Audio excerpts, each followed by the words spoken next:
Isolation and its positive effects. If applied with a correct understanding, isolation can be most beneficial.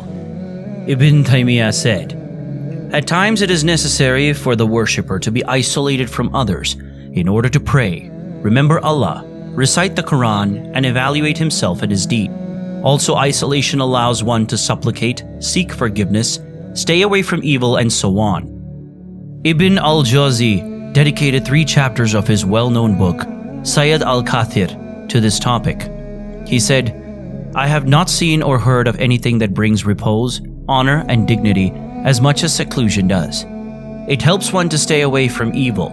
It protects one's honor, and it saves time. It keeps one away from the jealous-minded and those who take pleasure in your affliction. It promotes the remembrance of the hereafter, and it allows one to reflect on the meeting with Allah. In times of seclusion, one's thoughts may roam in that which is beneficial, in that which contains wisdom. Only Allah knows the full benefits of seclusion. For in seclusion, one's mind develops, views are ripened, the heart finds repose, and one finds himself to be in an ideal atmosphere for worship. By remaining isolated at times, one distances himself from trials, from flattering the person who deserves no praise, and from the eyes of jealous and envious persons. One is saved from the haughtiness of the proud and the follies of the idiot. In isolation, one's faults, deeds, and sayings are all secluded behind a veil. During periods of isolation, one is able to delve deeper into a sea of ideas and concepts. In such a state, the mind is free to form its opinions, isolated from the company of others. The soul is free to achieve a state of rapture and to hunt for the stimulating thought. When alone, one does nothing for show or ostentation, since none but Allah see him, and since none but Allah hears him. Every person who was a genius, a mental giant, or a great contributor to the human race watered the seeds of his greatness from the well of isolation, until the seed became a plant, and then finally a formidable tree.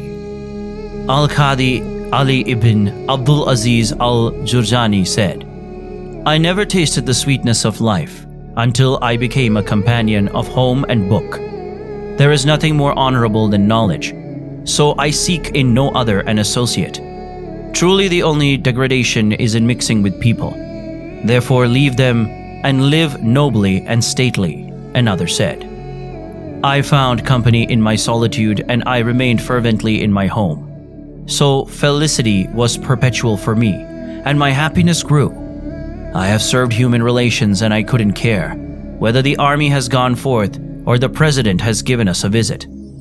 Ahmed ibn Khalil al-Hanbali said, "Whoever strives for dignity and comfort from a long and tedious anxiety, let him be one of the people and be contented with a little. As long as one lives unwholesomely, how can he find pleasure in life? Between being poked by the deceitful and giving flattery to the conceited, between tolerating the jealous and forbearing the stingy. Woe to becoming acquainted with people, and with all of their ways and follies." Another poet said, "Meeting with people brings about no benefit, except with the increase of, it has been said, and he said, so spend less time in conversing with others, though barring the acquirement of knowledge or the improvement of one's condition." Ibn Faris said, "They asked how I was, and I said, well, and thank you. A need is fulfilled, and another is neglected. When distress is such that my heart becomes constricted, I say that perhaps one day will bring with it some aid. My comrade is my cat, and my soul's companions are my and the object of my love is my night lantern.